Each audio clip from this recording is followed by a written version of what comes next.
ಕೂಡಲ ಸಂಗಮ ಪಂಚಮಸಾಲಿ ಪೀಠಕ್ಕೆ ಬೀಗ ಹಾಕಿದ ವಿಚಾರ.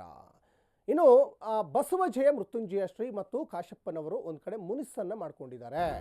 ಬಾಗಲಕೋಟೆಯ ಹುನಗುಂದ ತಾಲೂಕಿನ ಕೂಡಲ ಸಂಗಮ ಕಟ್ಟಡ ಅತಿಕ್ರಮಣ ಮಾಡಿದ್ದಾರೆ ಅಂತ ಒಂದು ಕಡೆ ಬೀಗ ಹಾಕಿದ ಆರೋಪ.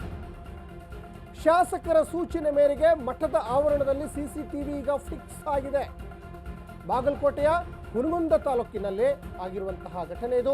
ಕಟ್ಟಡ ಅತಿಕ್ರಮಣ ಮಾಡಿದ್ದಾರೆ ಅಂತ ಬೀಗ ಹಾಕಿರುವಂತಹ ಆರೋಪ ಇದೆ. ಇನ್ನು ಶಾಸಕರ ಸೂಚನೆ ಮೇರೆಗೆ ಮಠದ ಆವರಣದಲ್ಲಿ ಸಿಸಿಟಿವಿ ಫಿಕ್ಸ್ ಆಗಿದೆಯಾ? ಆತ್ಮೀಯರಾಗಿದ್ದ ಸ್ವಾಮೀಜಿ ಮತ್ತು ಕಾಶಪ್ಪನವರ ಮಧ್ಯೆ ಮುನಿಸು ಯಾಕಾಯಿತು? ಒಂದು ಕಡೆ ಸ್ವಾಮೀಜಿಗಳು ಒಂದಿಷ್ಟು ಆರೋಪಗಳನ್ನು ಮಾಡಿದ್ರು ಈ ಹಿಂದೆ ಕಾಶಪ್ಪನವರ ಮೇಲೆ. ಕೆಲವೊಂದಿಷ್ಟು ಗೋಲ್ಮಾಲ್ ಆಗ್ತಾ ಇದೆ, ಬೇರೆ ಬೇರೆ ಒಂದಿಷ್ಟು ಹಣ ಪಡ್ಕೊಂಡಿರುವಂಥ ಆರೋಪಗಳನ್ನು ಕೂಡ ಮಾಡ್ತಾ ಇದ್ರು. ಈಗ ಕಾಶಪ್ಪನವರು ಬೀಗ ಹಾಕಿದ್ದಾರೆ ಮಠಕ್ಕೆ. ದೃಶ್ಯಗಳಲ್ಲಿ ಕೂಡ ಗಮನಿಸ್ತಾ ಇದ್ದೀರಾ. ಬೀಗ ಮುರಿದು ಮಠ ಒಂದು ಕಡೆ ಪ್ರವೇಶ ಮಾಡಲಿಕ್ಕೆ ಮುಂದಾಗಿದ್ದರು. ಹುನಗುಂದ ಪೊಲೀಸ್ ಠಾಣೆಯಲ್ಲಿ ಈ ಬಗ್ಗೆ ದೂರು ಕೂಡ ದಾಖಲಾಗಿತ್ತು. ಕೂಡಲ ಸಂಗಮ ಪಂಚಮಸಾಲಿ ಪೀಠಕ್ಕೆ ಬೀಗ ಹಾಕಿರುವಂತಹ ವಿಚಾರ. ಮತ್ತು ಈ ಪಂಚಮಸಾಲಿ ಶ್ರೀಗಳು ಸದಾ ಸುದ್ದಿಯಲ್ಲಿರ್ತಾರೆ. ಯಾಕಂದರೆ 2A ಮೀಸಲಾತಿಗೋಸ್ಕರ ಸಾಕಷ್ಟು ಹೋರಾಟಗಳನ್ನು ಕೂಡ ಮಾಡ್ತಾಯಿದ್ರು. ಬಹಳ ವರ್ಷಗಳಿಂದನೂ ಕೂಡ 2A ಮೀಸಲಾತಿಗೋಸ್ಕರ ಹೋರಾಟವನ್ನು ಮಾಡ್ತಾಯಿದ್ರು. ಅದೊಂದು ಕಡೆ ಆದರೆ, ಇನ್ನೊಂದು ಕಡೆ ಈ ಮಠದ ವಿಚಾರದಲ್ಲಿ, ಮಠಕ್ಕೆ ಬೀಗ ಹಾಕಿರುವಂಥ ವಿಚಾರದಲ್ಲಿ ದೃಶ್ಯಗಳು ಕೂಡ ಗಮನಿಸ್ತಾ ಇದ್ದೀರಾ. ಶಾಸಕರ ಸೂಚನೆ ಮೇರೆಗೆ ಈಗ ಮಠಕ್ಕೆ ಬೀಗ ಹಾಕಿದ್ದಾರೆ. ವಿಜಯಾನಂದ ಕಾಶಪ್ಪನವರ ಸೂಚನೆ ಮೇರೆಗೆ ಕ್ಯಾಮ್ರಾ ಅಲ್ಲಿ ಫಿಕ್ಸ್ ಮಾಡಿರುವಂಥದ್ದನ್ನು ಅಲ್ಲಿ ಗಮನಿಸ್ತಾ ಇದ್ದೀರಾ. ಈ ಬಗ್ಗೆ ಹೆಚ್ಚಿನ ಡೀಟೇಲ್ಸನ್ನು ನಮ್ಮ ಪ್ರತಿನಿಧಿ ಆನಂದ್ ಕೊಡ್ತಾ ಹೋಗ್ತಾರೆ. ಆನಂದ, ಜಯ ಬಸವ ಮೃತ್ಯುಂಜಯ ಶ್ರೀಗಳು ಮತ್ತು ವಿಜಯಾನಂದ ಕಾಶಪ್ಪನವರ ನಡುವೆ ಒಂದಿಷ್ಟು ಮುನಿಸು ಆಗಾಗ ಆಗ್ತಾ ಇತ್ತು. ಮತ್ತು ಒಂದಿಷ್ಟು ದೂರು ಕೂಡ ಮಾಡ್ತಾ ಇದ್ರು. ವಿಜಯಾನಂದ ಕಾಶಪ್ಪನವರ ಬಗ್ಗೆ ಒಂದಿಷ್ಟು ದೂರು ಕೂಡ ಹೇಳ್ತಾ ಇದ್ರು ಸ್ವಾಮೀಜಿಗಳು.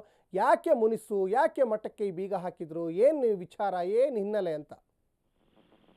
ಸಚಿನ್, ಏನು ಅಂದ್ರೆ ಇದು ಕೂಡಲ ಸಂಗಮದಲ್ಲಿ ಇರುವಂತ ಪಂಚಮಸಾಲಿ ಪೀಠದ ಒಂದು ಪೀಠದ ಒಂದು ಇದೆ.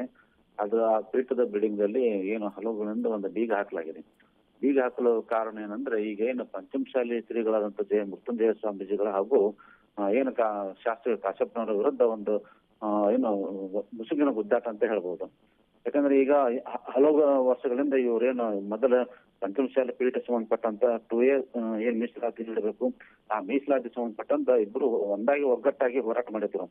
ಆದ್ರೆ ಈಗ ಏನು ಇಬ್ಬರ ನಡುವೆ ಒಂದು ವೈಮನಸ್ಸು ಉಂಟಾಗಿದೆ. ವೈಮನಸ್ಸು ಉಂಟಾದ ಹಿನ್ನೆಲೆಯಲ್ಲಿ ಆ ಪೀಠ ನಮ್ಮದಿದೆ, ಆ ಪಂಚಮಸಾಲಿ ಪೀಠ ರಾಷ್ಟ್ರೀಯ ಅಧ್ಯಕ್ಷ ನಾನಿದ್ದೇನೆ, ಹೀಗಾಗಿ ನಾನು ಹೇಳದಂತೆ ಎಲ್ಲರೂ ಕೇಳಬೇಕು. ಈ ಉದ್ದೇಶದಿಂದ ಈಗ ನಮ್ಮ ಸರ್ಕಾರ ಇದೆ, ನಮ್ಮ ಸರ್ಕಾರದಲ್ಲಿ ಏನೇನು ಸೌಲಭ್ಯಗಳು ಸಿಗುತ್ತವೆ ಎಲ್ಲ ಸೌಲಭ್ಯಗಳು ಸಿಗುವ ನಿಟ್ಟಿನಲ್ಲಿ ನಾನು ಕೆಲಸ ಮಾಡ್ತಿದ್ದೇನೆ ಅಂತ ಏನು ಕಾಶಪ್ಪನವರು ಸಹ ಒಂದು ಅಲ್ಲೇ ಸಭೆ ಮಾಡ್ತಿದ್ರು. ಅಲ್ಲೇ ಕೆಲವು ಜನ ಏನೋ ಒಂದು ಸಭೆ ಮತ್ತು ಇತರ ಸಮಾರಂಭಗಳು ಮಾಡ್ತಿದ್ರು. ಅದು ಏನು ಈ ಪಂಚಮಸಾಲಿ ಪೀಠದ ಗುರುಗಳ ವಿರುದ್ಧ ಅವ್ರೇನು ಮಾತನಾಡಿದ್ರು. ಹೀಗಾಗಿ ಅವರು ಈ ಮಠಕ್ಕೆ ಸಂಬಂಧ ಇಲ್ಲ, ಅವರು ನಮ್ಮ ವಿರುದ್ಧ ಮಾತಾಡ್ತಿದ್ದಾರೆ, ಹೀಗಾಗಿ ಅವ್ರು ಇಲ್ಲಿ ಬರಬಾರ್ದು ಅನ್ನೋ ಉದ್ದೇಶದಿಂದ ನಾವು ಬೀಗ ಹಾಕಿದ್ದೀವಿ. ಮತ್ತು ಯಾರ್ಯಾರು ಬಂದು ಬೀಗ ತೆಗೆಯುವಂತ ಪ್ರಯತ್ನ ಮಾಡಿದ್ರೆ CCTV ಅಳವಡಿಸಿದ್ವಿ, ಅವ್ರ ಮೇಲೆ ನಾವು ದೂರ ನೀಡುತ್ತೀವಿ ಅಂತ ಹೇಳಿ ಕಾಶಪ್ಪನವರೆಲ್ಲ ಹೇಳಿದ್ದಾರೆ. ಮತ್ತೆ ಈ ಬಗ್ಗೆ ಏನು ಇವರು ಪಂಚಮಸಾಲಿ ಶ್ರೀಗಳು ಇಲ್ಲ, ನಮ್ಗೆ ಅದ್ರ ಬಗ್ಗೆ ಏನೋ ಮಾಹಿತಿ ಇಲ್ಲ, ನಾವು ಅಲ್ಲಿ ಹೋಗ್ತೀವಿ, ಹೋದ ನಂತರ ಅವ್ರು ಏನ್ ಮಾಡ್ತಾರೆ ನೋಡೋಣ ಅಂತ ಇವರು ಸಹ ಒಂದು ಹಠಕ್ಕೆ ಬಿದ್ದಂಗೆ ಮಾಡ್ತಾರೆ. ಹೀಗಾಗಿ ಇಬ್ಬರ ನಡುವೆ ತಿಕ್ಕಾಟ ಮಧ್ಯೆ ಏನು ಪಂಚಮಸಾಲಿ ಪೀಠದ ವಿವಾದ ಒಂದು ತಾರಕ್ಕೇರಿದೆ ಅಂತ ಹೇಳ್ಬಹುದು. ಸಚಿನ್, ಧನ್ಯವಾದ ಆನಂದ್ ತಮ್ಮೆಲ್ಲ ಡೀಟೇಲ್ಸ್ಗಾಗಿ.